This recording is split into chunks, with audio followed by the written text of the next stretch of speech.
All right, welcome back inside our proactive newsroom. And joining me now is Andy Carroll. He is the CEO for Mossman Oil and Gas. And Andy, it's good to see you. How are you? Yeah, good. Thank you. Yeah, so the company has some news today talking about a capital raise, and I'm just sort of getting some thoughts from you a little bit about why the capital raise and really how that fits into the overall strategy of the company. Yeah, so we're pleased to be fully funded on our existing exploration program on three different projects, but we've had shareholder support to grow the business into helium. And for that business growth, we need capital both for credibility to action the acquisitions and for the initial work program. We're seeing some really excellent prospects and projects in the USA linked to infrastructure, the significant demand in the USA with semiconductor plants being built in Arizona with a high helium demand, high spot prices in the USA. So we believe that's the place to grow the business. So whilst we are fully funded for our existing exploration, we have several very attractive projects that we're keen to move ahead. And so I understand shareholders never like to see a capital raise and a dilution that comes with that, but it is really a great opportunity to grow the business, and we need to seize the opportunity and get on with that. Already we're seeing competitors coming into that space, so we need to move quickly. I guess that's what shareholders needed to understand, and the way you phrased it earlier was aptly correct in the fact that you've got the capital that you need for the work that you're doing, but this is really more about increasing the portfolio and adding more prospects into the company. Yeah, exactly. There's new projects on the radar screen that we've been working hard for several months, coming closer to fruition, and we need the capital in order to action those and move ahead. The alternative of getting the projects in and then coming to capital really doesn't work.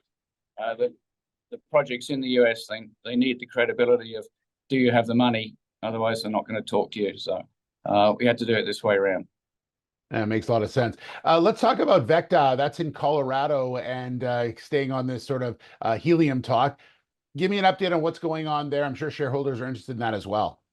Yeah, so as we said from the beginning, the intention is to get drilling. All of those locations are identified, planning approvals are in place, and Vecta is now actively looking for rigs, considering rig sharing with other operators, but working out that final detail, and then activity will begin soon on that project.